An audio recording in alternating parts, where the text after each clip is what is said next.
CPIഎമ്മിൻ്റെ 24-ാം party കോൺഗ്രസുമായി ബന്ധപ്പെട്ടുള്ള കേരള സംസ്ഥാന ഘടകത്തിൻ്റെ സമ്മേളനം കൊല്ലത്ത് ചേർന്നിരിക്കുകയാണ്. കേരള സംസ്ഥാന ഘടകം കഴിഞ്ഞ 3 വർഷ കാലയളവിൽ നടത്തിയ പ്രവർത്തനങ്ങളെ അവലോകനം ചെയ്യുന്നു. ആ ഘടകത്തിൻ്റെ നേതൃത്വത്തിലുള്ള മുന്നണിയുടെ സർക്കാരിൻ്റെ പ്രവർത്തനങ്ങളെ വിലയിരുത്തുന്നു. പാർട്ടിയുടെ തുടർന്നുള്ള പ്രവർത്തനങ്ങൾ ഏത് വിധത്തിലായിരിക്കണം എന്നുള്ളത് രൂപപ്പെടുത്തുന്നു. പാർട്ടി നേതൃത്വം നൽകുന്ന സർക്കാർ ഏത് രീതിയിലാണ് ഇനി മുന്നോട്ട് പോകേണ്ടത് എന്നുള്ള സംബന്ധിച്ചുള്ള രേഖ ഡിസ്കസ് ചെയ്യുന്നു. ഇങ്ങനെ പലതരത്തിലുള്ള പ്രവർത്തനങ്ങൾ അവിടെ നടക്കുന്നുണ്ട്. കഴിഞ്ഞ 3 വർഷത്തെ പ്രവർത്തനം വിലയിരുത്തിക്കൊണ്ടുള്ള റിപ്പോർട്ടിൽ നിശിതമായ വിമർശനങ്ങൾ, കഴിഞ്ഞ കാലങ്ങളിൽ എന്ന പോലെ നിശിതമായ വിമർശനം ആ റിപ്പോർട്ടിലുണ്ട്. പാർട്ടി സംഘടനയ്ക്ക് സംഭവിച്ചുകൊണ്ടിരിക്കുന്ന ദൗർബല്യം സൂചിപ്പിക്കുന്നുണ്ട്. തുടർ ഭരണം കിട്ടിയത് സംഘടനാ ദൗർബല്യം സംഘടനയെ കൂടുതൽ ദുർബലമാക്കിയിട്ടുണ്ട് എന്ന് ചൂണ്ടിക്കാണിക്കുന്നുണ്ട്.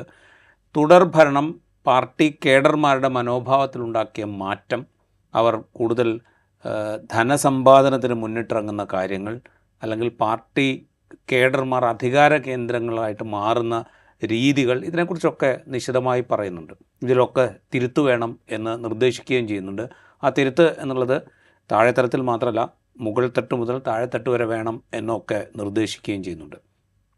ഈ റിപ്പോർട്ട് സംസ്ഥാന സെക്രട്ടറി MV ഗോവിന്ദനാണ് സമ്മേളനത്തിൽ അവതരിപ്പിച്ചത്. ഇതിനൊപ്പം നവകേരളത്തിനുള്ള പുതുവഴികൾ എന്നുള്ള പേരിൽ മുഖ്യമന്ത്രി പിണറായി വിജയൻ വേറൊരു രേഖയും അവതരിപ്പിച്ചിട്ടുണ്ട്. കേരളം എങ്ങനെയാണ് ഇനി മുന്നോട്ട് കൊണ്ടുപോകാൻ, CPIഎമ്മിൻ്റെ നേതൃത്വത്തിലുള്ള ഭരണം വരികയാണെങ്കിൽ കേരളത്തെ ഏത് വിധത്തിലാണ് നയിക്കാൻ ഉദ്ദേശിക്കുന്നത് എന്ന് വ്യക്തമാക്കുന്ന ഒരു രേഖയാണ് അദ്ദേഹം അവതരിപ്പിച്ചത്. കഴിഞ്ഞ സമ്മേളനത്തിൽ അവതരിപ്പിച്ച നവകേരളത്തിനുള്ള നയരേഖ എന്ന് പറയുന്നതിൻ്റെ തുടർച്ചയായിട്ടാണ് ഇത് അവതരിപ്പിച്ചിരിക്കുന്നത്. സ്വകാര്യ മൂലധനം കൂടുതൽ ആകർഷിക്കും, ഉന്നത വിദ്യാഭ്യാസ മേഖലയിൽ കൂടുതൽ സ്വകാര്യ നിക്ഷേപം ഉണ്ടാകും, ഗവേഷണ മേഖലയിൽ കൂടുതൽ ശ്രദ്ധിക്കും, അങ്ങനെ തുടങ്ങി നിരവധി കാര്യങ്ങൾ അതിൽ നിർദ്ദേശിക്കുന്നു.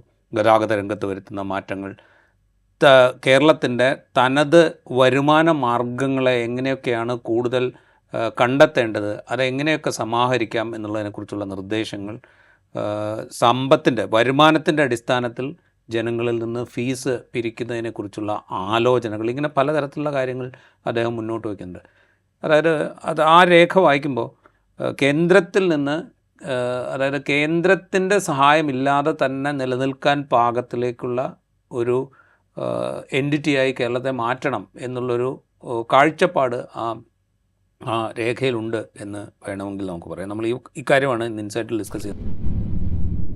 നമുക്കിപ്പോൾ ഉള്ളത് ദാമോദർ പ്രസാദാണ് സ്വാഗതം ഇൻസൈറ്റിലേക്ക്. നമ്മൾ സംസാരിക്കുമ്പോൾ ആദ്യം നമുക്ക് ഈ പ്രവർത്തന റിപ്പോർട്ട് നമുക്കൊന്ന് പരിശോധിക്കും. പ്രവർത്തന റിപ്പോർട്ടിൽ ഏറ്റവും കാര്യമായിട്ട് പറയുന്നൊരു കാര്യം, തുടർ ഭരണം സംഘടനാ ദൗർബല്യം ഉണ്ടാക്കി.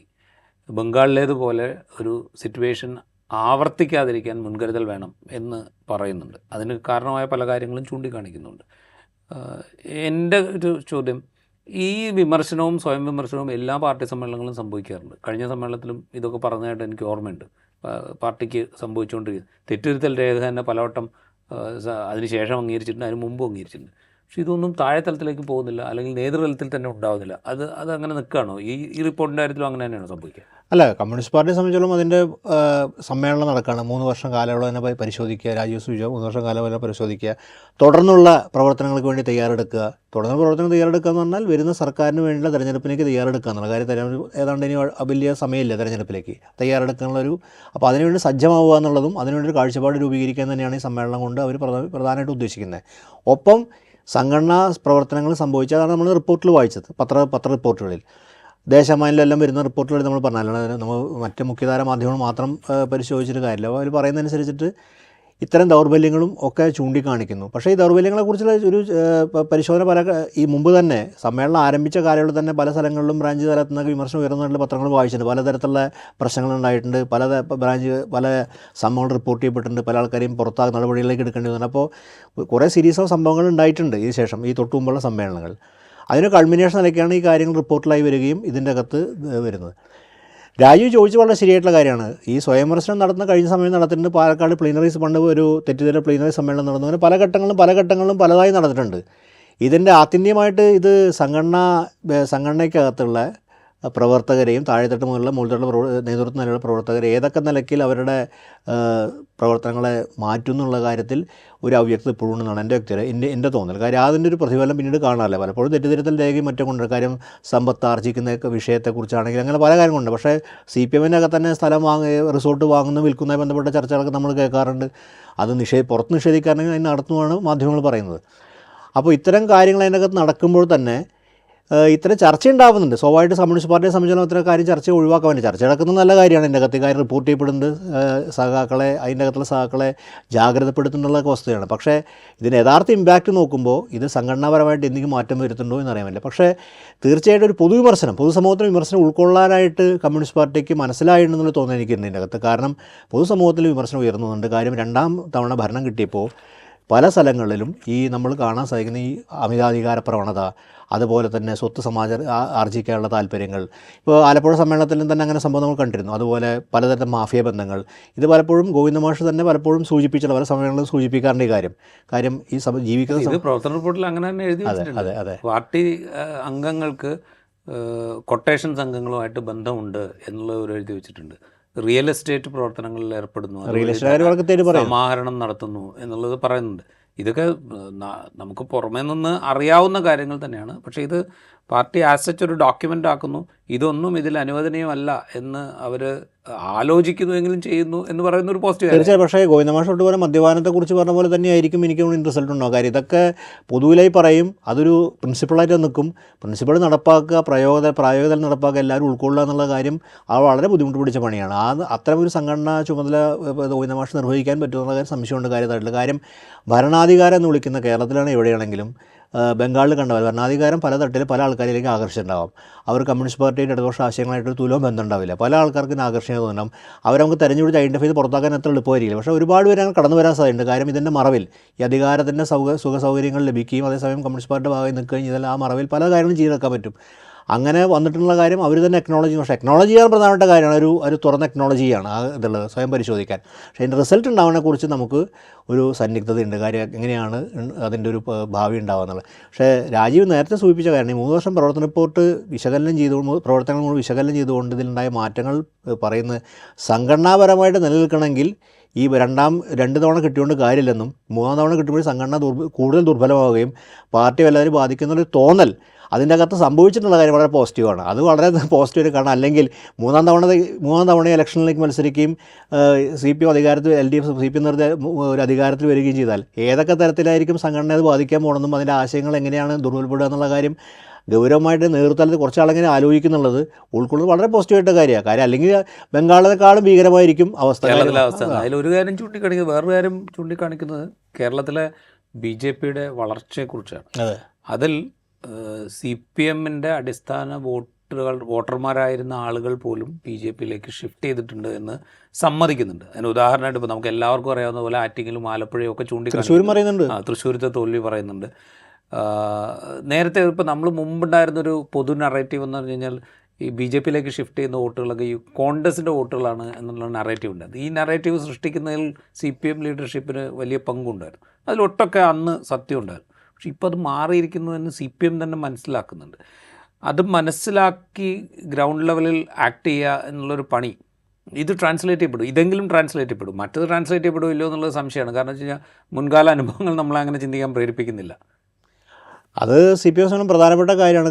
കഴിഞ്ഞ ലോക്സഭാ തെരഞ്ഞെടുപ്പിന് ശേഷം യഥാർത്ഥത്തിൽ 18 സീറ്റ് UDF-ന് കിട്ടിയെന്നുള്ളതിനേക്കാൾ ഉപരിയായിട്ട് CPM അതിൽ കാണേണ്ട കാര്യം CPM-ൻ്റെ പല സ്ഥലങ്ങളിലും CPM-ൻ്റെ വോട്ട് എവിടെയൊക്കെ ചോർന്നു, BJP ഏതൊക്കെ തരത്തിൽ BJP-ക്ക് സ്വാധീനിക്കാൻ സാധിച്ചു എന്നുള്ളത്, കോർ വോട്ട് ബാങ്കിൽ തന്നെ ഇതിനകത്ത് BJP-യുടെ സ്വാധീനം വരുന്നുണ്ടോ എന്നുള്ളതൊക്കെ പലതരത്തിൽ ചർച്ച ഉയർന്നു വന്നതാണ്. അതുമായി ബന്ധപ്പെട്ട് ഒട്ടനവധി പ്രശ്നങ്ങൾ ഉയർക്കപ്പെട്ടിട്ടുണ്ട്. കാര്യം CPM-ൻ്റെ പ്രധാനപ്പെട്ട സാമുദായിക പിന്തുണയിലൊക്കെ തന്നെ ഏതൊക്കെ തരത്തിലുള്ള സ്വാധീനങ്ങൾ വന്നിട്ടുണ്ട്. കാര്യം BJP-യെ സംബന്ധിച്ചോളം BJP കേരളത്തിൽ വളരെ വേറെ തരത്തിൽ സംഘടനാപരമായിട്ട് BJP നമ്മൾ പുറമേയൊക്കെ അവരെ നേതൃത്വപരമായിട്ട് പല പ്രശ്നങ്ങളുണ്ടെങ്കിലും BJP-യുടെ താഴെത്തട്ടിൽ എനിക്ക് തോന്നുന്നു RSS വളരെ ആസൂത്രിതമായിട്ട് തന്നെ വളരെ ടാർഗറ്റഡായിട്ട് പ്രവർത്തിക്കുന്നുണ്ട് എല്ലാ സ്ഥലങ്ങളിലും. അത് സമുദായ കേന്ദ്രീകൃതമായി പ്രവർത്തിക്കുന്ന സമുദായ നേതാക്കൾ ഉൾപ്പെടുത്തിക്കൊണ്ട് പ്രവർത്തിക്കുന്നവർക്ക് വേർതിരിച്ച് കാണാൻ പറ്റുന്നത് നായർ സമുദായയുടെ 70 സമുദായമായിക്കോട്ടെ ക്രൈസ്തവ സമുദായയുടെ ഒരു പോയിൻ്റാണ്, ഫോക്കസ്ഡ് ആണ്. അപ്പോൾ അതൊക്കെ CPM നാളെ ബാധിക്കാൻ സാധ്യത. കാരണം CPM-നും നേതൃത്വം മനസ്സിലാവുന്ന കാര്യമാണ്. എനിക്കൂടെ ശബരിമല തുടങ്ങി തന്നെ പലതരത്തിലുള്ള ഇറോഷൻ ഉണ്ട്. പലതരത്തിൽ ഇറോഷൻ ഉണ്ട്. അത് എനിക്ക് തോന്നുന്നത് CPM അംഗീകരിക്കേണ്ട സ്ഥിതിയാണല്ലോ, ഏറെക്കുറെ അംഗീകരിച്ചിട്ടുണ്ട്. കാര്യം അതിന് പലതരത്തിൽ ഇറോഷൻ വന്നു. കാര്യം കോൺഗ്രസ് പ്രത്യക്ഷത്തിൽ ഗെയിൻ ചെയ്യണം, പക്ഷേ BJPയുടെ ലോങ് ടൈം അജണ്ടയിലേക്ക് അതിനെ സ്വാംശീകരിക്കാനുള്ള ഒരു പണി അവർ നടത്തിക്കൊണ്ടിരിക്കുന്നുണ്ട്. അത് BJP സംസ്ഥാന നേതൃത്വത്തെക്കാൾ ഉപരിയായിട്ട് RSS എന്ന സംഘടന, കേരളത്തിൽ ശാഖാടിസ്ഥാന പ്രവർത്തന സംഘടന ഓരോ വാർഡ് തലത്തിലും സജീവമായിട്ട് ഓരോ ഇന്ന വീട് ഇന്ന സമുദായത്തിന് ആ വീട്ടിലെ ആര് പോയി സംസാരിക്കണം, അവരെ എങ്ങനെ സമീപിക്കണം എന്നുള്ളതിനെക്കുറിച്ചൊക്കെ അവർ കൃത്യമായിട്ട് അറിയാം. അപ്പോൾ ആ നിലയിലുള്ള പ്രവർത്തനം CPM അനുഭാവികൾ, CPM പാർട്ടി ബന്ധുക്കളെന്ന് വിളിക്കുന്ന ആൾക്കാരൊക്കെ തന്നെ ബാധിക്കാൻ സാധ്യതയുണ്ട്. പല പ്രശ്നങ്ങളിലാണത് വരിക. അത് എന്താ പറയുക, CPM ന്യൂനപക്ഷ പ്രീണനം നടത്തുന്നു എന്ന വാദത്തിലായിരിക്കും RSS പോയി ക്യാമ്പയിൻ ചെയ്യുന്നത്. അപ്പോൾ ഇത് CPM ജാഗ്രതപ്പെടേണ്ട കുറേ കാര്യങ്ങളുണ്ട് ഇതിൻ്റെ അകത്ത്. എന്ന് വെച്ചാൽ ഇവിടെ പ്രധാനപ്പെട്ട കാര്യം, ഇതിനൊക്കെ അടിപ്പെട്ടുകൊണ്ട് CPM നിലപാടെന്ന് പിന്മാറുമെന്ന് എനിക്കറിയില്ല. പലപ്പോഴും അങ്ങനെ സംഭവിക്കുന്നത് കാണാറുണ്ട്. മറിച്ച് ഇവരെ നിലപാട് കൺവിൻസ് ചെയ്തുകൊണ്ട് അതിലേക്ക് ഐഡിയോളജി പക്ഷേ ആൾക്കാരെ കൊണ്ടുവരാൻ ശ്രമിക്കണ്ടേ. ഒരു കാര്യം രാജ്യത്തിന് മുമ്പിൽ യാഥാർത്ഥ്യമുണ്ട്. കാര്യം അങ്ങേറ്റ വലതുപക്ഷവൽക്കരണത്തിൻ്റെ കാലമാണ്. അത് വലതുപക്ഷവൽക്കരണ നിർബാധം വളരെ എല്ലാ സ്ഥലങ്ങളിലും ബാധിക്കുന്ന കാര്യമാണ്. നമ്മുടെ എല്ലാ സമസ്ത മേഖലകളിലും ബാധിച്ചിട്ടുണ്ട് വലതുപക്ഷവൽക്കരണം. നമ്മുടെ മാധ്യമങ്ങൾ അതിൽ പങ്കാളികളാണ്. എല്ലാ തരത്തിലും ഒരു സമൂഹത്തിൽ അങ്ങനെ വരുന്നുണ്ട്. വലതുപക്ഷ ആശയങ്ങൾക്ക് ഇത്രമേൽ ഡോമിനേഷൻ ഒരു കാലഘട്ടം ഉണ്ടായിട്ടില്ല. ഞാൻ പുതിയ തലമുറയൊന്നും അധിക്ഷേപിക്കല്ല. വലതുപക്ഷ ആശയങ്ങൾക്കൊരു വല്ലാത്തൊരു സ്വാധീനത പലതരത്തിലും നമുക്കുണ്ട്. ആ വലതുപക്ഷ സ്വാധീനതയിൽ പെട്ടെന്ന് കടന്നു വരാൻ CPM വലിയ പ്രതിസന്ധിയാണ്. കോൺഗ്രസ് പിന്നെ അതിനനുസരിച്ച് പലതരത്തിൽ നിലപാടുകൾക്ക് അവർക്ക് നീക്കുപോക്കുകൾ സാധ്യമാണ്. CPM ഒരു വലിയ പ്രതിസന്ധി നേരിടും. ഒന്നുകിൽ വലതുപക്ഷവൽക്കരിച്ച് പിന്നെ CPM നയപരമായിട്ട് അങ്ങനെയൊക്കെ ഷിഫ്റ്റ് ചെയ്യുന്ന അഭിപ്രായക്കാരനാണ് ഞാൻ. എനിക്കങ്ങനെ ഒരു അഭിപ്രായമുണ്ട്. പക്ഷേ അതിൻ്റെ സംഘടനാപരമായിട്ട് പ്രത്യശാസ്ത്രമായിട്ട് അത് ദുർബലപ്പെടാനുള്ള ഒരു സാഹചര്യം നിലനിൽക്കുന്നുണ്ട്. കാര്യം ഈ വലതുപക്ഷ ആശയങ്ങൾ ആൾക്കാർ ഉൾക്കൊണ്ടുന്നുണ്ട് പലതരത്തിലും. അത് മതസാമുദായികമായിട്ടുള്ള സ്പർദ്ധകളിലേക്ക് തന്നെ വളരെ കേരളം മറ്റൊരു സമൂഹം ആയതുകൊണ്ട് അത് അത്ര വിസിബിളല്ല എന്നുള്ളൂ. പക്ഷേ പലതരത്തിലും അതിൻ്റെ സിമ്മറിങ്സ് നമുക്ക് കാണാൻ സാധിക്കുന്നുണ്ട്. അപ്പോൾ അതൊക്കെ CPM മനസ്സിലാക്കുന്നതായിരിക്കും. അത് CPM തന്നെ ബാധിക്കാൻ വളരെ നേരത്തെ രാജീവ് ശരിയായി സൂചിപ്പിച്ച പോലെ ഇത് കോൺഗ്രസിലേക്ക് പോയിരുന്ന നെഗറ്റീവിനേക്കാളും സ്വയം പരിശോധിക്കുകയും കാര്യം അസ്തിത്വം എവിടെ. പിന്നെ ഒരു കാര്യം നമ്മൾ നോക്കിയത് കമ്മ്യൂണിസ്റ്റ് പാർട്ടിയെ സംബന്ധിച്ചോളം ഈ കോൺഗ്രസിൻ്റെ സ്ഥിതി പോലല്ല. കോൺഗ്രസിൻ്റെ ആ ഘടന അനുസരിച്ച് പോക്കും വരവൊക്കെ നടക്കാൻ സാധ്യത കൂടുതലാണ്. ഇത് പോയി കഴിഞ്ഞാൽ അത് പോയതാണ്. അത് ഒരു കുടുംബപരമായിട്ടൊക്കെ കാര്യം ചിലപ്പോൾ നമ്മുടെ അനുഭവത്തിൽ മനസ്സിലാക്കിയിട്ടുള്ള കാര്യം. ഇപ്പോൾ പാർട്ടിയുടെ അനുഭവമുള്ള അല്ലെങ്കിൽ ദീർഘകാലം കുടുംബമൊക്കെ ഉണ്ടാവും, ഫാമിലി ഉള്ള അതിലൊരു ആളുടെ ഒന്ന് രണ്ട് സ്ഥലത്ത് ആ മുഴുവൻ ആൾക്കാരാണ് പോണത് വേറെ സ്ഥലത്തേക്ക്. തൃശ്ശൂരൊക്കെ പ്രത്യക്ഷ ഉദാഹരണം എനിക്ക് തോന്നുന്നു. തൃശ്ശൂർ മേഖലകളിലൊക്കെ നോക്കിക്കഴിഞ്ഞാൽ കാണാൻ പറ്റാവും, CPM തന്നെ അറിയാൻ പറ്റുന്നുണ്ടാവും. അങ്ങനെയുള്ള കുടുംബം തന്നെ അപ്പുറത്തേക്ക് മാറിപ്പോകുന്ന സ്ഥിതി ഉണ്ടാകുമ്പോൾ അത് CPM വോട്ടിലും CPM കോറായിട്ടുള്ള പ്രവർത്തന മേഖലയാണ് ബാധിക്കുന്നത്. ഇത് അംഗീകരിക്കുകയും മനസ്സിലാക്കുകയും ചെയ്യുന്നുള്ളത് വലിയ കാര്യം തന്നെയാണ്. അതിന് എങ്ങനെ പ്രതിരോധിക്കുന്നുള്ളത് കൂടുതലല്ല. പ്രതിരോധിക്കുന്നത് എങ്ങനെയാണെന്നും കൂടുതൽ പ്രധാനപ്പെട്ട കാര്യമാണ്. അത് നമുക്കറിയില്ല എന്നും മാർഗ്ഗം സ്വീകരിക്കുന്ന കുറച്ച് അയഞ്ഞ സമയം എടുത്തുകൊണ്ട് എല്ലാத்தைയും ഉൾക്കൊള്ളാവുന്ന രീതിയിലാണ് സമീപിക്കണമെങ്കിൽ അത് ഇതായിരിക്കും. പക്ഷേ ഈ ന്യൂനപക്ഷ അവകാശങ്ങളെക്കുറിച്ച് നിലപാടെടുക്കുന്ന സ്ഥലത്ത് നിലപാടെടുക്കാൻ ആ പാർട്ടി ബാധ്യസ്ഥരാണ്. അത് 4 വോട്ടിന് വേണ്ടിയല്ല എന്ന് പറഞ്ഞത് എടുക്കാൻ പറ്റില്ല, ആത്മഹത്യാപരമായിരിക്കും. അപ്പോൾ ആ നിലപാടുകൾ കൃത്യമായി നിന്നുകൊണ്ട് എന്താണ് CPM നിലപാട്. CPM കൃത്യമായ പൊളിറ്റിക്കൽ ഡോക്യുമെൻ്റ് ഉണ്ടല്ലോ. അതുപോലെ തന്നെ അവർക്ക് ഒരു വിലയിരുത്തലിനെ കുറിച്ച് രാഷ്ട്രീയ വിലയിരുത്തൽ നടത്തിയ ഡോക്യുമെൻ്റ് എല്ലാം ഉണ്ട്. അവരെ പൊളിറ്റിക്കൽ പ്രോഗ്രാമുണ്ട്. അതനുസരിച്ച് ഇത് വിലയിരുത്തി അതിന് മാറുകയാണെന്നുണ്ടെങ്കിൽ ഭരണപരമായി അങ്ങനെ അത് ഈ അവരുടെ പൊളിറ്റിക്കൽ പ്രോഗ്രാം അനുസരിച്ച് ഒരു ക്ലാരിറ്റിയോടുകൂടി ഈ കാര്യങ്ങൾ വിശദീകരിച്ചു കൊടുക്കണമെങ്കിൽ താഴെ തലം വരെ പൊളിറ്റിക്കൽ പ്രോഗ്രാം എന്താണ്, ഓരോ വിഷയത്തിലും അതാത് കാലഘട്ടത്തിൽ പാർട്ടി എടുക്കുന്ന കാഴ്ചപ്പാട് എന്താണ്, ഇത് വിശദീകരിക്കാൻ പറ്റണം. ഇത് കൃത്യമായിട്ട് മനസ്സിലാക്കണം. ആ നിലയ്ക്ക് അത് വിശദീകരിച്ച് കൊടുക്കാനും സാധിക്കണം. അതിന് മാത്രമുള്ളൊരു സ്ട്രെങ്ത് ഇപ്പോൾ പാർട്ടിക്കുണ്ട്. അല്ല, നമുക്ക് ഒരു കമ്മ്യൂണിസ്റ്റ് പാർട്ടിയെ വിമർശിക്കുമ്പോൾ തന്നെ അങ്ങനെ ഒരു ഇപ്പോൾ എനിക്കതിനെ ജഡ്ജ് ചെയ്യാനായിട്ട് ഞാൻ പ്രാപ്തനല്ല. ഒരു വിമർശനം ഉന്നയിക്കാം, പക്ഷേ ജഡ്ജ്മെൻറ്റിലാവുന്ന എനിക്ക് അറിയില്ല. കാര്യം അതിൻ്റെ സംഘടനകത്ത് പ്രവർത്തിച്ച ആളല്ല. അപ്പോൾ നമുക്ക് അങ്ങനെ ഒരു ജഡ്ജ് ചെയ്യണം ശരിയാണെന്ന് അഭിപ്രായം എനിക്കില്ല. വിമർശനം ഉന്നയിക്കാം, രൂക്ഷ വിമർശനം ഉന്നയിക്കാം, പക്ഷേ ജഡ്ജ് ചെയ്യാന്നുള്ള വേറെ കാര്യമാണല്ലോ. അപ്പോൾ അത്തരം ജഡ്ജ്മെൻറ്റ് പോകാൻ ഞാൻ പ്രാപ്തനല്ല പറയാം. പക്ഷേ എനിക്ക് തോന്നുന്നൊരു കാര്യം അതിൻ്റെ അകത്ത് സംഭവിക്കുന്നുണ്ടെങ്കിൽ ഈ വിഷയം പൊളിറ്റിക്കൽ പ്രോഗ്രാമും രാഷ്ട്രീയ വിശകലനവും ഒരു ഇവൻറ്റിനപ്പുറം ഒരു ഇവൻറ്റുവൽ സംഭവമാക്കി മാറ്റിനപ്പുറം ഇതിനെ പൊളിറ്റിക്കൽ എഡ്യൂക്കേഷൻ നടത്താനായിട്ടുള്ള ഒരു അപര്യാപ്ത ലീഡർഷിപ്പിൽ കാണാൻ സാധിക്കുന്നുണ്ട്. എന്തുകൊണ്ടെന്നാൽ ഒന്നുകിൽ വളരെ ഒരു നിലവാരം കുറഞ്ഞ ഉള്ള സംസാരങ്ങളുണ്ടാവും, വളരെ നിലവാരം കുറഞ്ഞു. അത് നമുക്ക് വളരെ ഉയർന്ന നേതാക്കൾ തന്നെ കാണാൻ പറ്റും, വളരെ നിലവാരം കുറഞ്ഞു. പക്ഷേ അതേസമയം ഒരു മാസിന് മനസ്സിലാവേണ്ട ഭാഷയുണ്ട്. അതും പലപ്പോഴും നേതാക്കൾ മനസ്സിലാക്കുന്നുണ്ടോ എനിക്കറിയില്ല. തീർച്ചയായിട്ടും പിണറായി വിജയൻ സെക്രട്ടറി ആയിരിക്കുന്ന സമയത്ത് വരെ എത്ര വിമർശനങ്ങൾ കാരണം വെച്ചാലും ആ മാസിന് കമ്മ്യൂണിക്കേറ്റ് ചെയ്യുന്ന ഭാഷ അദ്ദേഹം ഉപയോഗിച്ചിരുന്നാണ് എൻ്റെ തോന്നൽ. വളരെ സ്ഫുടമായിട്ടാണ് സംസാരിച്ചത് പറഞ്ഞത്. പക്ഷേ ബഹുജനത്തിന് മനസ്സിലാവുന്ന രീതിയിൽ പാർട്ടി പുറത്ത് മനസ്സിലാക്കുന്ന രീതിയിൽ ട്രാൻസ്ലേറ്റ് ചെയ്യുന്നുണ്ട്. ഈ ആശയം ട്രാൻസ്ലേറ്റ് ചെയ്യുന്നത് പലതരത്തിലുള്ള ആൾക്കാരാണല്ലോ. അത് പറ്റുന്നുണ്ടോ കാര്യത്തിൽ എൻ്റെ ഒരു പുറത്തുള്ള നിരീക്ഷണം ജഡ്ജി ഒന്നല്ല, പക്ഷേ പറ്റുന്നത് ഒന്നെങ്കിലും നിലവാരത്തിൽ സംസാരിക്കുക, അല്ലെങ്കിൽ വളരെ യാന്ത്രികമായിട്ട് സൈദ്ധാന്തിക കാര്യങ്ങളും പറഞ്ഞുകൊണ്ട് ഒരിക്കലും ഒരാൾക്കും ഇത് കാണുന്നൊരു പഴയ കാലത്ത് ദിവസമായിട്ട് ടെലിവിഷനിൽ കണ്ടുകൊണ്ടിരുന്ന ആൾക്കാരാണ്. കാര്യം ഈ പാർട്ടി പ്രവർത്തകനും സംഘടനാ പ്രവർത്തകനും ടെലിവിഷനിൽ കണ്ടുകൊണ്ടിരിക്കുന്നുണ്ട്. അപ്പോൾ അങ്ങനെ ഒരു കാലത്ത് ഇത് വിശദീകരിക്കുമ്പോൾ ആ പാളിച്ച എന്ന് പറയുന്നത് അല്ലെങ്കിൽ മനസ്സിലാവില്ല എന്നൊരു പരിഹാസ്യമായി മാറും.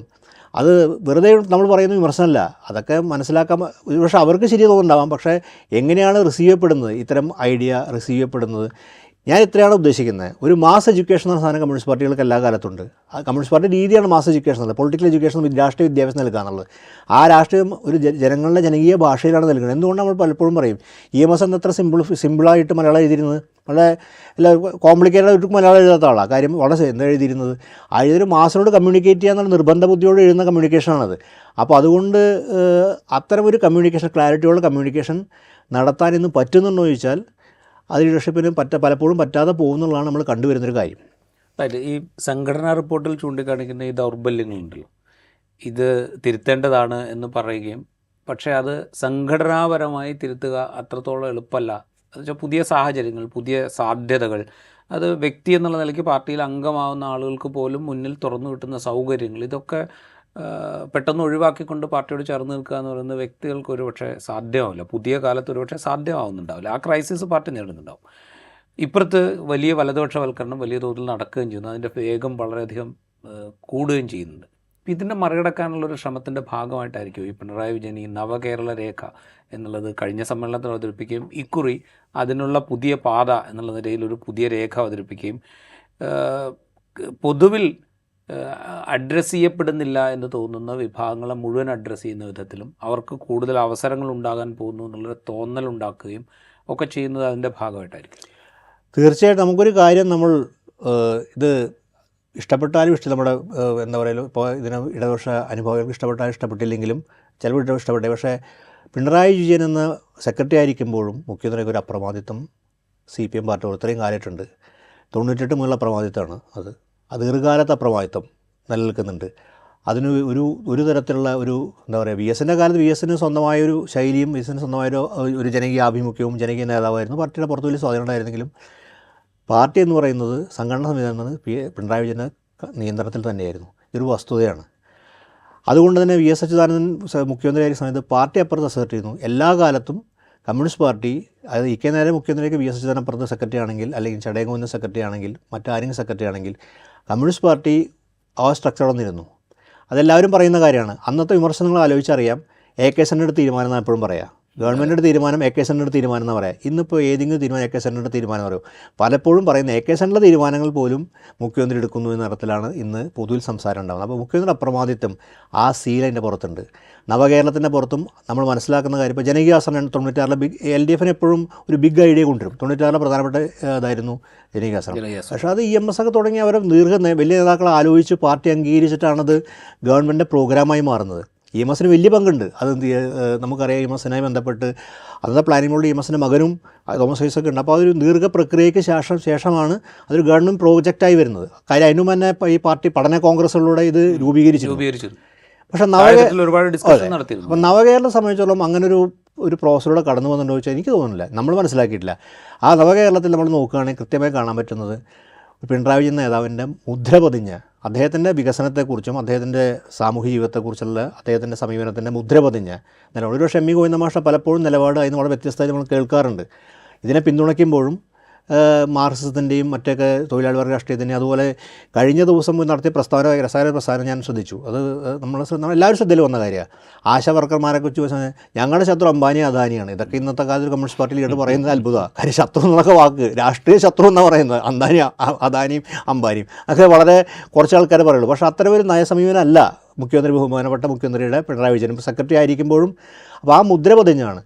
ആ വികസന പന്താവെന്ന് വിളിക്കുന്ന കേരളയിൽ പോലുള്ള വൻകിട പദ്ധതികൾ, ടൂറിസത്തിലെ പദ്ധതികൾ, സ്വകാര്യ മൂലധനം ആകർഷിക്കുക. അപ്പോൾ മൂലധന കേന്ദ്രിതമായിട്ടൊരു മുതലാളിത്ത വികസന പാതയം തന്നെയാണ്. അത് പറയാൻ മടിക്കേണ്ട ആവശ്യമില്ല. സ്റ്റാർട്ടപ്പ് അല്ലെങ്കിൽ അതേസമയം ഇവർ ഉദ്ദേശിക്കുന്ന പ്രോജക്റ്റ് എന്ന് പറഞ്ഞാൽ മുതലാളിത്ത വികസനം കേന്ദ്രീകരിച്ചിട്ടുള്ള ഒരു സംവിധാനം ഉണ്ടാക്കുക. ഒപ്പം തന്നെ ദാരിദ്ര്യ നിർമ്മാർജ്ജനം, ഇവിടെ അടിത്തട്ടിൽ മറ്റ് ജനങ്ങൾക്കുള്ള തരത്തിലുള്ള പെൻഷൻ വർദ്ധിപ്പിക്കുക തുടങ്ങിയ അങ്ങനെ ഇത് വെച്ച് ഓഫ്സെറ്റ് ചെയ്യാൻ പറ്റുമെന്നാണ് നോക്കുന്നത്. പക്ഷേ കേന്ദ്രീകരിച്ചിരിക്കുന്നത് കേരളത്തിൽ വലിയ തോതിലുള്ള വികസനം വേണം, അത് മൂലധന കേന്ദ്ര വികസനം, സ്വകാര്യ മൂലധനത്തിന് വലിയ എന്ന് പറയുമ്പോൾ കമ്മ്യൂണിസ്റ്റ് പാർട്ടിയിൽ നിന്ന് ഒരു പിണറായി വിജയൻ ഒരു വലിയ റിവിഷൻ കൊണ്ടുവന്നിട്ടുണ്ട്. നമ്മളതിനെ തിരുത്തൽവാദമെന്നോ റിവിഷനിസ്റ്റ് എന്ന് വിളിക്കുന്നത് എനിക്കല്ല, പക്ഷേ ഒരു ഡീവിയേഷൻ അതിനൊക്കെ ഡീവിയേഷൻ ഒരു പക്ഷേ CPM അംഗീകരിക്കില്ല, പക്ഷേ ഒരു മാറ്റം വികസനത്തിന് മുതലാളിത്ത വികസനം അനുകൂലമായിട്ടൊരു മാറ്റം തൻ്റെ ശൈലിയിൽ തന്നെ കൊണ്ടുവന്നിട്ടുണ്ട്. ഇത് മറ്റൊരാളുടെ അതിനകത്ത് ഇമ്പ്രിൻ്റ് കാണാൻ സാധിക്കില്ല. അപ്പോൾ നമ്മൾ കാണാൻ ഫീസൊക്കെ ചാർജ് ചെയ്യുന്ന പുതിയ സിസ്റ്റം എന്ന് പറയുന്നത് അതൊരു തികച്ചും ഒരു കാലത്ത് കമ്മ്യൂണിസ്റ്റ് പാർട്ടിയുടെ ലോകത്തുള്ള ഇപ്പോഴത്തെ നിലവിലുള്ള കമ്മ്യൂണിസ്റ്റ് പാർട്ടിയുടെ ഐഡിയോളജിയുടെ അകത്തുനിന്ന് വരുന്നതല്ല, അത് തികച്ചും വ്യത്യസ്തമായൊരു ധാരണയിൽ നിന്ന് വരുന്നതാണ്. അത്തരം വികസന പന്താവിലൂടെയാണ് കേരളം പോയിക്കൊണ്ടിരിക്കുന്നത്. അപ്പോൾ കേരളത്തിലെ അത് വായിക്കുമ്പോൾ ഇപ്പോൾ സബ്സിഡികൾ വെട്ടിച്ചുരുക്കാനുള്ള തീരുമാനം വന്നപ്പോൾ CPM എടുത്തിരുന്ന സ്റ്റാൻഡ് നമ്മൾ നോക്കിയാൽ മതി. സബ്സിഡികൾ പരിമിതപ്പെടുത്താൻ തീരുമാനിച്ചപ്പോൾ, കാരണം വെച്ചാൽ സബ്സിഡികൾ പരിമിതപ്പെടുത്താൻ പറ്റില്ല, അത് ഒരു സോഷ്യൽ വെൽഫെയർ സ്കീമിന് വേണ്ടിയിട്ടാണ്, മാർക്കറ്റ് ഇൻ്റർവെൻഷൻ കൂടി ഉദ്ദേശിച്ചിട്ടുള്ളതാണ്. അപ്പോൾ അതുകൊണ്ട് അത് ഏതെങ്കിലും വിഭാഗങ്ങൾക്ക് മാത്രമായിട്ട് അല്ലെങ്കിൽ ദരിദ്ര വിഭാഗങ്ങൾക്ക് മാത്രമായിട്ട് പരിമിതപ്പെടുത്തുന്നത് ശരിയല്ല എന്നുള്ള സ്റ്റാൻഡായിരുന്നു അന്ന് CPM എടുത്തിട്ട്. ഇന്ന് പിണറായി വിജയൻ വെച്ചിരിക്കുന്ന രേഖയിൽ പറയുന്നത് വരുമാനത്തിൻ്റെ അടിസ്ഥാനത്തിൽ ആളുകളെ തരം തിരിച്ച് ഫീസ് ഈടാക്കുന്നതിനെക്കുറിച്ച് ആലോചിക്കണം എന്നുള്ളതാണ്. പക്ഷേ അത് പറയുമ്പോൾ നമ്മൾ വേറൊരു കാര്യം കൂടെ ആലോചിക്കണം. 2004 2005 2006 ഉള്ള സിറ്റുവേഷൻ അല്ല ഇപ്പോൾ കേരളം അഭിമുഖീകരിക്കുന്നതെന്നുള്ളൊരു പ്രശ്നമുണ്ട്. കാരണം കേരളത്തിന് വരുമാനം കണ്ടെത്താൻ ബുദ്ധിമുട്ടുകളുണ്ട്, കേരളത്തിന് കടമെടുക്കാൻ കേന്ദ്രത്തിൻ്റെ തടസ്സമുണ്ട്. അപ്പോൾ കേരളത്തിന് സ്വന്തമായി വരുമാനം ഉണ്ടാകണം എന്ന രീതിയിലേക്ക് കാഴ്ചപ്പാടിനെ മാറ്റിയിട്ടുണ്ട്. അപ്പോൾ സാഹചര്യവും കൂടെ മാറിയിട്ടുണ്ടെന്ന് നമുക്ക് തീർച്ചയായും സാഹചര്യമാണ്. കേന്ദ്രത്തിൽ നിന്ന് പൈസ കിട്ടുന്നില്ല, സാമ്പത്തിക പ്രതിസന്ധികൾ കേരളത്തിലുണ്ട്. പക്ഷേ അതിന് ബദലായിട്ടൊരു എളുപ്പമാർഗ്ഗമാണോ അതുള്ളത് ഈ പ്രയോറിറ്റികൾ ഇങ്ങനെയാണോ തീരുമാനിക്കാറില്ല. കാര്യം ഇതൊക്കെ ഏതൊക്കെ തലത്തിൽ ഫലപ്രദമാവും, ഏതൊക്കെ തലത്തിൽ ജനങ്ങളെ ബാധിക്കും, എന്തൊക്കെ തിരിച്ചടി ഉണ്ടാവുമെന്നും കൂടി ആലോചിക്കാൻ ബാധിച്ചിട്ടുണ്ട്. കാരണം രാജീവിനറിയാലോ, നമ്മൾ ഒരു ദുരന്തം ഉണ്ടാകുമ്പോൾ, ഒരു ദുരന്തം സംഭവിക്കുമ്പോൾ ഒരു സാധാരണ മനുഷ്യൻ അയാളുടെ ദിവസങ്ങളിൽ ശമ്പളം കൊണ്ട് കൊടുക്കാൻ മനസ്സുകൊണ്ട് തയ്യാറാവും. അത് നമ്മൾ ചെയ്യുന്നതാണ്. കാരണം നമുക്കറിയാം അവിടെ ആ ദുരന്തം നാളെ എനിക്ക് സംഭവിക്കാം, നമുക്കെല്ലാം സംഭവിക്കാം. അങ്ങനെ ചെയ്യാൻ വിമുഖത കാണിച്ച സർക്കാർ ജീവനക്കാരും അധ്യാപക സമൂഹം അടക്കം കേരളത്തിലുണ്ട്. അവരോടാണ് ഫീസ് ചാർജ് ചെയ്യാൻ പോകുന്നത്. അപ്പോൾ അതൊക്കെ ഇത് ആരായിരിക്കും? ഞാൻ പറയുന്നത് കോൺഗ്രസ്സുകാരൊന്നും ഇരിക്കണ്ട, ഇടതുപക്ഷ സംഘടനയിൽപ്പെട്ട ആൾക്കാർ തന്നെ കൊടുക്കാത്തവരുണ്ടായിരിക്കും, അതിനോട് വിപ്രതിപത്തി കാണിച്ചവരുണ്ടായിരിക്കും. അപ്പോൾ അതാണ് കേരള സമൂഹത്തിൻ്റെ പൊതുസമൂഹം. അവിടെ ഒരു സർക്കാർ ജീവനക്കാരൻ വിഭാഗത്തെ മാത്രമേ അഡ്രസ്സ് ചെയ്തുള്ളൂ.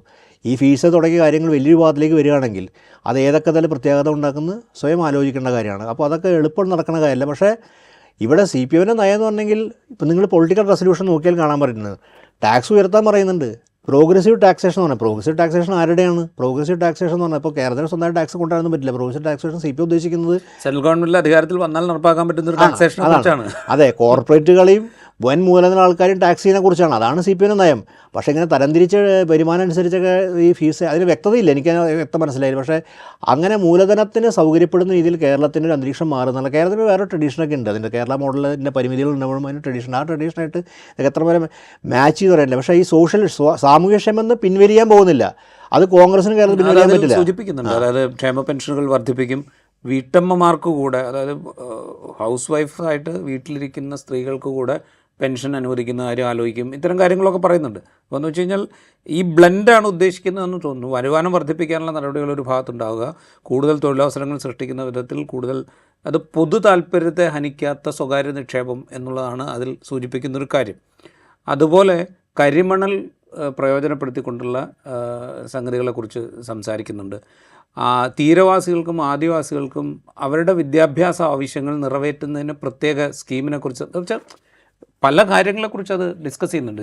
ഈ നമ്മളീ പറയുന്ന ഒരു മൂലധന നിക്ഷേപം ആകർഷിക്കുന്നതിനുപരി അതോടൊപ്പം മറ്റ് സോഷ്യൽ വെൽഫെയർ കാര്യങ്ങളെക്കുറിച്ച് വളരെ ഡീപ്പായിട്ട് അതിൽ സംസാരിക്കുന്നുണ്ട്. അപ്പോൾ എന്ന് വെച്ചാൽ ഒരു കാഴ്ചപ്പാട് അവതരിപ്പിക്കാനുള്ള ശ്രമമാണ്. ഞാൻ ചോദിക്കുന്നത്, ഈ സംഘടനാ ദൗർബല്യം എന്ന് പറയുന്ന ഒരു സംഗതിയെ, വലതുപക്ഷ വ്യതിയാനം എന്ന് പറയുന്ന ഒരു പ്രശ്നത്തെ മറികടക്കാനുള്ളൊരു വഴിയായിട്ട് ഇതിനെ ഉപയോഗിക്കുന്നുണ്ടോ എന്നുള്ളത്. അല്ല, ഇതിപ്പോൾ കേരളത്തിൽ വരുന്നൊരു പുതിയ മിഡിൽ ക്ലാസ്സിനെ അഡ്രസ്സ് ചെയ്യാൻ, കേരളയിലൊക്കെ നമുക്കറിയാം, അങ്ങനെ മിഡിൽ ക്ലാസ്സിനെ അഡ്രസ്സ് ചെയ്യാൻ കഴിഞ്ഞ ദിവസം ഒരു രാഷ്ട്രീയ നേതാവ് പറയുന്നൊരു കാര്യം ശ്രദ്ധിച്ചിരുന്നു. അതായത് അതിൽ ശരിയുണ്ട്. കാര്യം കശുവണ്ടി തൊഴിലാളികളുടെ മകൻ വിദ്യാഭ്യാസം നേടി മിഡിൽ ക്ലാസ്സായി, അവരെ അഡ്രസ്സ് ചെയ്യണം എന്നാണ് പറയുന്നത്. പക്ഷേ അവിടെ മുതലാളിത്തത്തെക്കുറിച്ചൊരു കാഴ്ചപ്പാടിൻ്റെ അഭാവം അതിൻ്റെ കത്തുകളുടെ ഒരു മാർഷൽ പാടില്ല. കാര്യം ഏത് മുതലാളിത്ത വികസനവും ഒരു തൊഴിലാളി സൃഷ്ടിക്കുന്നുണ്ട്, ഒരു തൊഴിലാളി വർഗ്ഗം സൃഷ്ടിക്കുന്നുണ്ട്. അപ്പോൾ നമ്മൾ ഈ വൈജ്ഞാനിക സമ്പദ് വ്യവസ്ഥ എന്ന് പറയുന്ന സമയത്ത് ഒരു സൈബർ പോളിറ്റേറിയറ്റ് സൃഷ്ടിക്കുന്നുണ്ട്. അത് കാണാതെ നമ്മൾ ഇതിനെ മാത്രം ആദർശവലിച്ചിട്ട് കാര്യമില്ല. കാര്യം ഏത് വിഷയം ആരെയാണ് അഡ്രസ്സ് ചെയ്യേണ്ട പ്രശ്നം അതിനകത്ത് വരുന്നത്. അപ്പോൾ പിന്നെ ഒരു കാര്യം, സാമൂഹ്യക്ഷേമം എന്ന് പറഞ്ഞാൽ ഇപ്പോൾ UPA ഗവൺമെൻറ് UPA ഗവൺമെൻറ് പ്രോജക്റ്റായിരുന്നു അത്, നിയോ ലിബറൽ പ്ലസ് സോഷ്യൽ വെൽഫെയർ. എന്താ പറയുക, മഹാത്മാഗാന്ധി തൊഴിലുറപ്പ് പദ്ധതി, അപ്പോൾ അപ്പുറത്ത് ലിബറലൈസേഷൻ. ഇത് UPA 1-2 സർക്കാർ കൃത്യമായി കൊണ്ടുപോയ കാര്യമാണ്. കോൺഗ്രസിൻ്റെ കഴിഞ്ഞ ലോക്സഭാ തെരഞ്ഞെടുപ്പ് തൊട്ടുമ്പോൾ ലോക്സഭാ തെരഞ്ഞെടുപ്പിലും കോൺഗ്രസ് മുന്നോട്ട് വയ്ക്കുന്ന ഒരു ആശയമാണ് ദേശീയ തലത്തിൽ. കാര്യം കണ്ടമാനം സ്ത്രീകളെ കണ്ട സോഷ്യൽ വെൽഫെയർ സ്കീം ഉണ്ടായിരിക്കും. അതേസമയം കോൺഗ്രസ് നവലിബറൽ സ്കീമൊന്നും ഒരിക്കലും പുറത്തു പോകാനും പോകുന്നില്ല. കാര്യം മൂലധനത്തോട് താല്പര്യം കോൺഗ്രസിന് ഒരിക്കലും സാധിക്കാത്ത കാര്യമാണ്.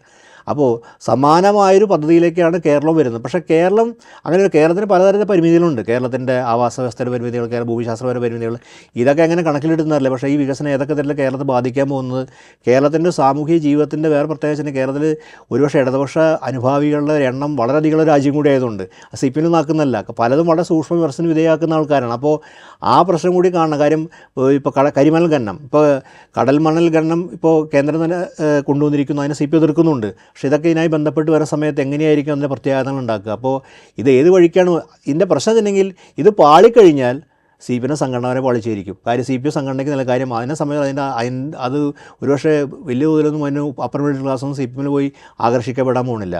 അപ്പോൾ CPM ഈ വെക്കുന്ന മോഡൽ ഈ വികസന മോഡൽ മൂലധനಕ್ಕೆ ആശ്രിതമായ മോഡലാണെങ്കിൽ, അല്ലെങ്കിൽ ഇത്ര യൂസർ ഫീ മോഡലാണെന്നുണ്ടെങ്കിൽ അതിൽ പ്രത്യാഘാതം ഉണ്ടാകാൻ പോകുന്ന സമൂഹം തന്നെ ആയിരിക്കും. അത് ഏത് നിലയ്ക്കാണ് സർക്കാരിനെ ബാധിക്കാൻ പോകുന്ന, പാർട്ടിയെ ബാധിക്കാൻ പോകുന്നത് നമുക്ക് വഴിയേ കാണാൻ പറ്റുള്ളൂ. നമുക്ക് ഇങ്ങനെ പ്രവചിച്ചൊന്നും പോകാൻ പറ്റും. പക്ഷേ അങ്ങനെ പോകുന്ന വഴിയിൽ വിജയിച്ചാൽ ഇവർക്ക് വിജയ ഫോർമുല അവകാശപ്പെടാം, മറ്റാണെങ്കിൽ അസ്ഥിവാരം തന്നെ ഇളക്കുന്നതായിരിക്കും എന്ന് നമുക്ക് പറയാൻ പറ്റും. വേറൊരു കാര്യം കൂടെ ചോദിച്ചിട്ട് അവസാനമായിട്ട്, ഇപ്പോൾ ഭരിക്കുന്ന പാർട്ടിയാണ്, 9 വർഷമായിട്ട് ഭരിച്ചുകൊണ്ടിരിക്കുന്നു, അടുത്തൊരു തെരഞ്ഞെടുപ്പിനെ നേരിടാൻ പോകുന്നു.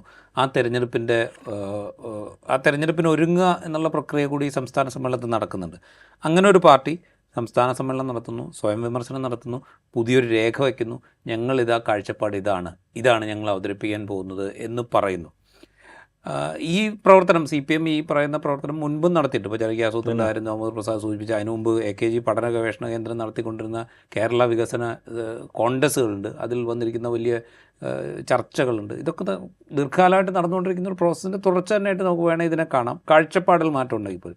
പക്ഷെ അപ്പുറത്ത് നമ്മളൊന്ന് ആലോചിച്ച് നോക്കുക, ഇതിന് ബദലായി നിങ്ങൾക്ക് എന്ത് പറയാനുണ്ട് എന്നൊരു ചോദ്യം ചോദിച്ചാൽ UDF വീട്ടിലായി പോകും. അവിടെ UDFനൊരു പ്രോബ്ലം ഈ സമ്മേളനവും ഈ രേഖയൊക്കെ ക്രിയേറ്റ് ചെയ്തു. രാജീവിന് തോന്നുന്നു UDFന് എന്തെങ്കിലും ഒരു ബിഗ് ഐഡിയ ഉണ്ടായിരുന്നു? കേരളത്തെ ഇലക്ഷൻ മത്സരിച്ച് UDF എന്തെങ്കിലും ആശയത്തിൻ്റെ പുറത്ത് ഇപ്പോൾ CPM ജനകീയാസ്ത്രം പറഞ്ഞിട്ടുണ്ട്. ഈ 2016 ക്യാമ്പയിൻ്റെ അകത്ത് നവകേരള കൊടുത്തില്ലെങ്കിലും നവകേരള യാത്രയും നവകേരള പ്രോജക്റ്റ് പിണറായി വിജയൻ ഉണ്ടായിരുന്നു. അപ്പോൾ കഴിഞ്ഞ തെരഞ്ഞെടുപ്പ് സമയത്തും ഈ 2021 സമയത്തും അതിൻ്റെ അജണ്ട വെച്ചിരുന്നു. UDF ഏതെങ്കിലും തെരഞ്ഞെടുപ്പ് ഇന്ന പ്രോജക്റ്റിന് വേണ്ടിയോ ഞങ്ങൾ ഇങ്ങനെ മാനിഫെസ്റ്റോ, ഒരു ജനറൽ മാനിഫെസ്റ്റോ ഉണ്ടാവും.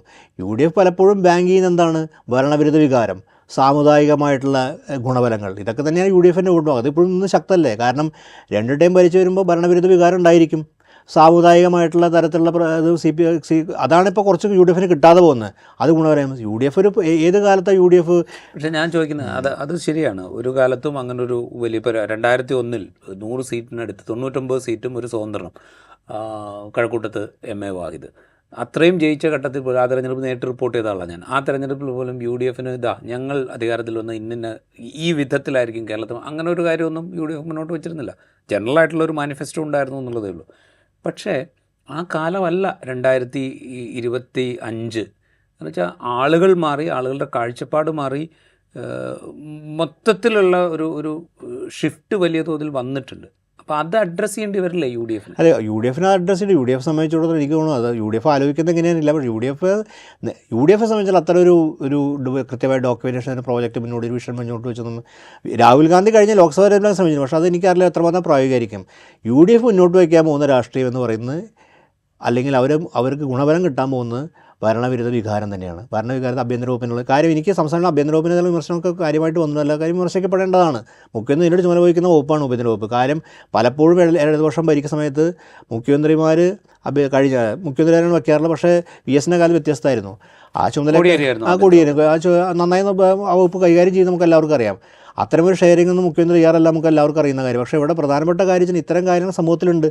UDF എപ്പോഴും രക്ഷാമാർഗ്ഗമായിരിക്കുന്നത് തന്നെയായിരിക്കും CPM-ൻ്റെ ഈ ഗവൺമെൻറ് പരാജയം, അല്ലെങ്കിൽ ഗവൺമെൻറ് UDF. പക്ഷേ നിങ്ങൾ പറഞ്ഞാൽ മാറിയ കാലത്ത് മാറിയ വോട്ടർമാർ ഇത്തരമൊരു ഇതിനെ എന്നുള്ളത് ഒരുപക്ഷെ നമുക്ക് കണ്ടറിഞ്ഞ് കാണേണ്ട കാര്യമാണ്. കാര്യം അതൊരു ഏത് നിലയ്ക്കാണ് ഇത്തരം വിഷൻ അനുസരിച്ച് വോട്ട് ചെയ്യാൻ പോകുന്നത് നമുക്ക് അറിയില്ല. കാര്യം പുതിയ തലമുറ, പുതിയ ആൾക്കാർ, പുതിയ തലമുറയൊക്കെ ഏതായാലും ഇത്തരം വിഷൻ.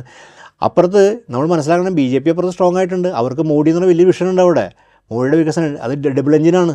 അങ്ങനെ വിഷനുണ്ട്. അപ്പോൾ ഈ ചെറുപ്പക്കാർ നമ്മൾ വലതുപക്ഷവൽക്കരിക്കപ്പെട്ട രാഷ്ട്രീയവൽക്കരിക്കപ്പെട്ട ചെറുപ്പക്കാർ ആ വിഷൻ്റെ കൂടെയാണോ പോകാൻ പറഞ്ഞില്ല. അപ്പോൾ ഇവിടെയാണ് ഇതിൻ്റെ പ്രശ്നം കിടക്കുന്നത്. അപ്പോൾ ഈ വിഷനില്ലാത്ത ആ നിലയ്ക്കുള്ള കൃത്യമായിട്ട് കോൺഗ്രസ് ഇന്നതാണെന്ന് പറയാത്ത UDF-ഉം വളരെ കൃത്യമായിട്ട് ഡെവലപ്മെൻറ്റ് കൂടി വിഷനിലാണ് BJP. അത് ഡബിൾ എഞ്ചിൻ അവർ വിളിക്കുന്നത്. അതിനെ നിങ്ങൾ പറയുന്നത് വെച്ചാൽ BJP-യുടെ ഓഫർ എന്ന് വെച്ചിട്ടുണ്ടെങ്കിൽ ഇവിടെ സർക്കാർ ജയിപ്പിച്ചാൽ ഡബിൾ എഞ്ചിനാണല്ലോ, എല്ലാ ഗുണഫലങ്ങളും നിങ്ങൾക്ക് കിട്ടും എന്ന് പറയുന്നത്. അതിൽ വീഴുമെന്ന് അറിയാൻ പറ്റില്ല. അപ്പോൾ കേരളം സ്വയം പ്രതിരോധിക്കാൻ അങ്ങനെ ഘട്ടം തയ്യാറാവുമോ? നമുക്ക് കണ്ടറിയാം, കേരളം നമുക്ക് ഒരു ആത്മാഭിമാനം ഉയർത്തിപ്പെടും. ഞങ്ങൾക്ക് അങ്ങനെ വേണ്ട, ഞങ്ങൾ തനതായ രീതിയിൽ നിന്നോളാന്ന് പറയുന്ന രീതിയിൽ കേരളം നിൽക്കുമോ? കേരളത്തിൽ middle class, upper middle class, ഒരുപാട് പ്രവാസികളായ ആൾക്കാർ ആ സമയമായിരിക്കും സ്വീകരിക്കുക. അതും മൂലധന കേന്ദ്രീകൃതമായിട്ട് വികസനം നല്ലതാണ്, അതിന് ഞങ്ങൾക്ക് ഇതായിരിക്കും മെച്ചപ്പെട്ട മാർഗ്ഗം എന്നവർ ചിന്തിക്കുമോ? കാര്യം നമ്മൾ കാണുന്ന പലതരത്തിലെ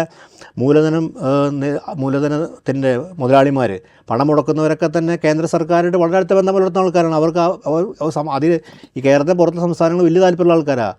അതുപോലെ തന്നെ മറ്റ് സംസ്ഥാനത്ത് വരുന്ന അദാനി പോലെ ആൾക്കാർക്ക് ഇവിടെ ഇൻവെസ്റ്റ്മെൻറ്റിന് അവർക്കും മറ്റ് താല്പര്യങ്ങളുണ്ട്. അപ്പോൾ നമ്മൾ ഇതിൻ്റെ അവർ ഇടതുപക്ഷ അനുകൂലമായിട്ട് കാഴ്ചപ്പാടിൽ കാണുന്ന കാര്യം സംശയജനമാണ്. കാര്യം അവരെ സംബന്ധിച്ചുള്ള ഏറ്റവും സ്വീകാര്യമായിട്ട്, ഏറ്റവും അനുകൂലമായിട്ട് ഘട്ടം ഏതാണ്, അതിനൊപ്പം പോകുക എന്നുള്ളതാണ്.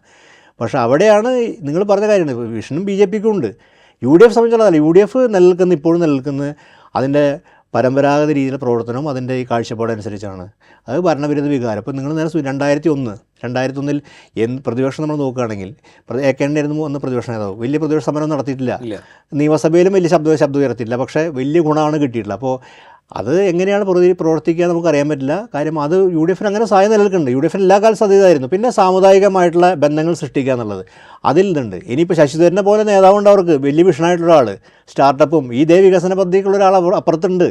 വലിയ ഡോക്യുമെൻ്റൊക്കെ വേണമെങ്കിൽ അവതരിപ്പിക്കാൻ പറ്റില്ല. കാരണം പുസ്തകം എഴുതി വരും പക്ഷേ മലയാളത്തിൽ എഴുതാൻ പറ്റില്ല എന്ന് മാത്രം. ഇംഗ്ലീഷ് നല്ല പുസ്തകം എഴുതി കേരള വിഷൻ 2040-50 എന്നൊക്കെ പറഞ്ഞ പുസ്തകം എഴുതി വരും. അപ്പോൾ അങ്ങനത്തെ ആൾക്കാരും ഉണ്ട്. നമ്മളത് കുറച്ച് കാണരുത്. കാര്യം ഇതൊക്കെ ഒരു പുതിയ കാര്യം. ചെറുപ്പക്കാരുടെ വലിയ സ്വാധീനം ആൾക്ക് അദ്ദേഹത്തിനുണ്ട്, അരൂരിന്.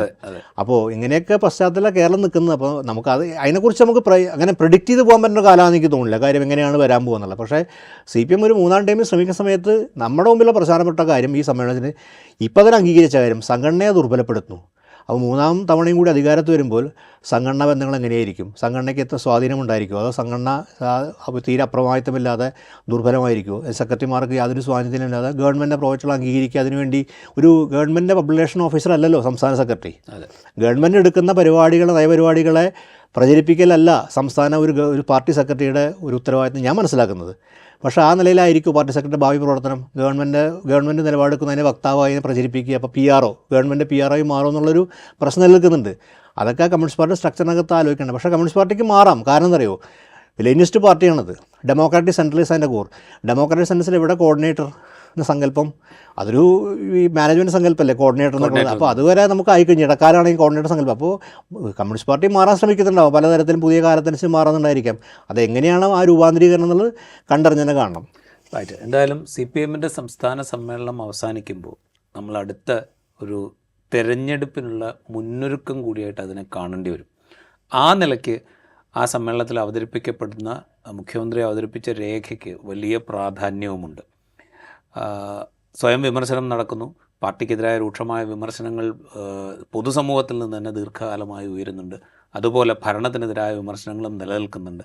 ഇതൊക്കെ ഞങ്ങൾ ചർച്ച ചെയ്യുകയും അനലൈസ് ചെയ്യുകയും ചെയ്യുന്നുണ്ട് എന്ന തോന്നലെങ്കിലും സൃഷ്ടിക്കാൻ ആ പാർട്ടിക്ക് സാധിക്കുന്നു എന്നുള്ളതിനെ നമ്മൾ പോസിറ്റീവായി തന്നെ കാണണം. ഇൻസൈറ്റിൻ്റെ എപ്പിസോഡ് ഇവിടെ പൂർത്തിയാവുന്നു. മറ്റെപ്പിസോഡുമായി വീണ്ടും കാണാം.